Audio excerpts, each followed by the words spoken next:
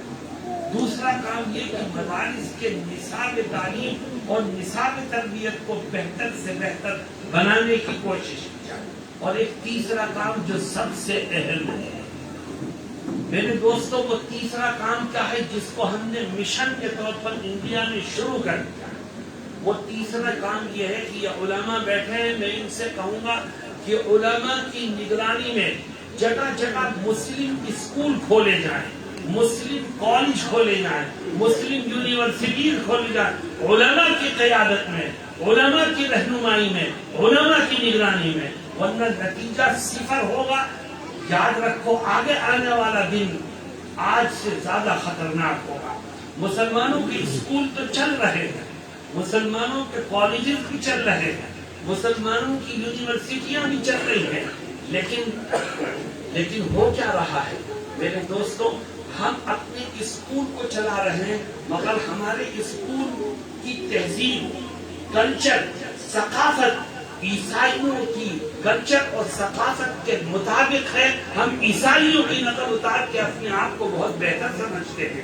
یاد رکھو دنیا کا سب سے بہتر کلچر اگر کوئی ہو سکتا ہے تو وہ محمد الرسول اللہ صلی اللہ علیہ وسلم کا کلچر ہے. آج سے بہتر کوئی کلچر ہو نہیں سکتا. آج مسلم اسکول کھولتے ہیں لوگ، ہمارے ہاں بھی یہ گڑبڑ ہوتی ہے اور اعلان لگا دیتے ہیں کہ ہم دینیات بھی پڑھائیں گے، اور دینیات کا ایک گھنٹہ رکھ دیا، ایک پیریڈ رکھ دیا دینیات کا، اس میں قرآن پڑھا دیا، کچھ اور دینیات کی باتیں پڑھا دی اور کہتے ہیں ہم دین بھی سکھا رہے ہیں. تم نے ایک پیریڈ دینیات کا رکھا لیکن کلچر عیسائی ہے. اسکول کا یہ ثقافت عیسائی ثقافت ہے. اسکول کی تہذیب و تمدن تم نے عیسائیوں کی نقل میں ساری چیزوں کو اپنے اسکولوں میں جائز کر رکھا ہے. تو سوچو جس بچے کے ذہن میں، جس کے دماغ میں، جس کی سوچ و فکر میں عیسائی اور غیر اسلامی کلچر اور عقیدہ موجود ہو، وہ بچہ پکا اور سچا مسلمان کیسے ہو؟ اس لیے میں علماء کرام سے درخواست کروں گا کہ اگر آپ آنے والی نسلوں کو اسلام سے جوڑنا چاہتے ہیں تو ایسے کالجز، ایسی یونیورسٹیاں اور ایسے اسکول بنائیں جہاں اسلامی ماحول میں ایڈوانس ایجوکیشن کا نظم ہے، اسلامی ماحول میں اصلی تعلیم دی جائے. جب ایسے اسکول سے، کالجز سے، یونیورسٹیز سے پڑھ کے بچہ نکلے گا تو دیکھنے والا یہ فرق نہیں کر سکے گا کہ یہ ڈاکٹر ہے یا کسی مدرسے کا والد ہے. آج ہمیں اسی طرح کے اسکولوں کی ضرورت ہے جہاں اسلامی ماحول میں جدید تعلیم کا نظم ہو، جہاں کی تہذیب، جہاں کا کلچر، جہاں کی ثقافت اسلام کے رنگ میں رنگی ہوئی ہو. میں ایک واقعہ سنا کے اپنی بات کو ختم کروں. ہم ایشیا میں رہتے ہیں، ہم انڈیا میں ہیں، آپ بنگلہ دیش میں، یہ سب ایشیا. ہم یہ سمجھتے ہیں یورپ کا کلچر بہت ایڈوانس کلچر ہے. یاد رکھو اتنا بدبودار کلچر ہے وہ کہ جس کے اندر انسانیت ہوگی وہ یورپ کے کلچر کو کبھی قبول نہیں کر سکتی. میں آپ کو ایک مثال، ایک واقعہ سناتا ہوں. اب سے 3 سال پہلے کی بات ہے. میں گیا ساؤتھ افریقہ. کیوں بھائی نام سنا ہے ساؤتھ افریقہ؟ ساؤتھ افریقہ کے ایک شہر میں پہنچا تو وہاں علماء موجود تھے. وہ مجھ سے کہنے لگے کہ ہم نے یہاں ایک مسلم اسکول کھولا ہے، آپ اسے دیکھ کر کے جائیے. میں نے کہا مجھے دور جانا ہے، دیر ہو جائے گی. وہ کہنے لگے کہ نہیں، تھوڑی دیر کے لیے ہمارے مسلم اسکول کو دیکھ کے جائیں. خیر ان کا اصرار ہوا تو میں اسکول میں چلا گیا.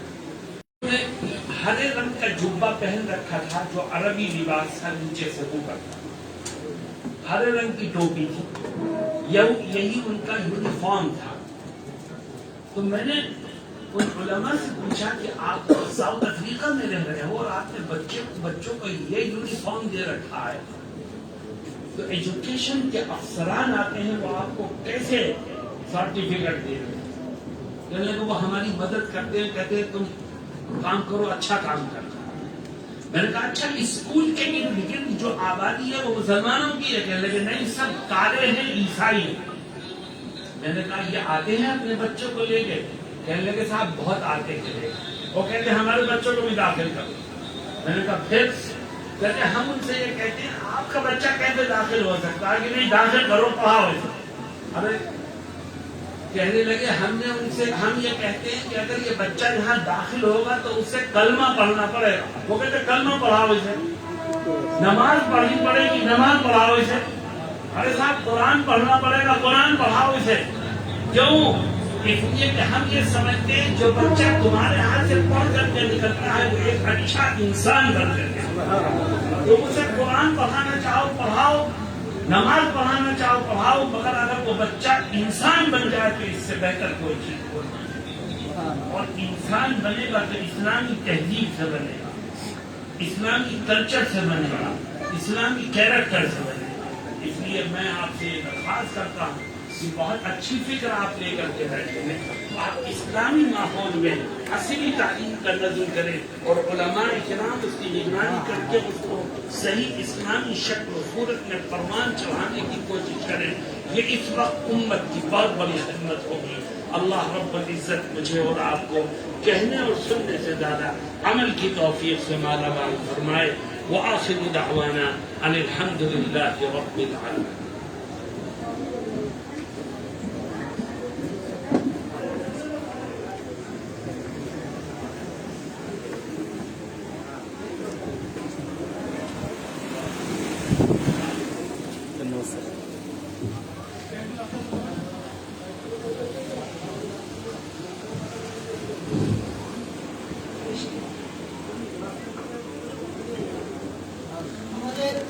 দারুল স্যার মডেল মাদ্রাসার পক্ষ থেকে আমাদের সম্মানিত প্রিন্সিপাল স্যার আজকে সম্মানিত প্রধান অতিথিকে ক্রেশ দিয়ে শুভেচ্ছা জানাবেন।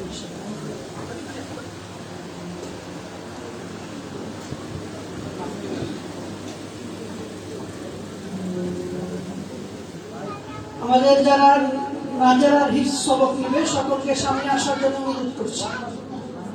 কারি সাহেবের নেতৃত্বে সকলকে সামনে নিয়ে আসেন।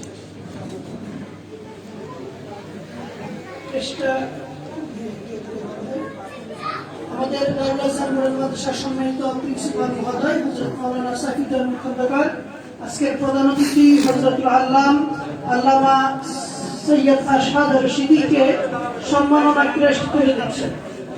হযরতের হাতে সম্মাননা ক্রেস্ট তুলে দিচ্ছেন। ছাত্ররা তোমরা সকলে সামনে সারিবদ্ধভাবে দাঁড়িয়ে যাও, সামনে সারিবদ্ধভাবে দাঁড়িয়ে যাও। তোমরা হযরত হিফজের সবক দিবেন, তোমরা সকলে সারিবদ্ধভাবে সামনে দাঁড়িয়ে যাও।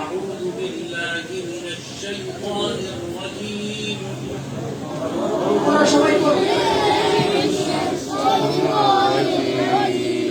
بسم الله الرحمن الرحيم بسم الله الرحمن الرحيم الحمد لله رب العالمين الحمد لله رب العالمين الرحمن الرحيم الرحمن الرحيم مالك يوم الدين مالك يوم الدين إياك نعبد وإياك نستعين إياك نعبد وإياك نستعين اهدنا الصراط المستقيم اهدنا الصراط المستقيم صراط الذين أنعمت عليهم الذين أنعمت عليهم غير المغضوب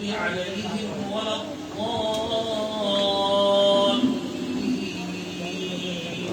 غير المغضوب عليهم ولا الضالين. صدق الله العظيم. صدق الله العظيم.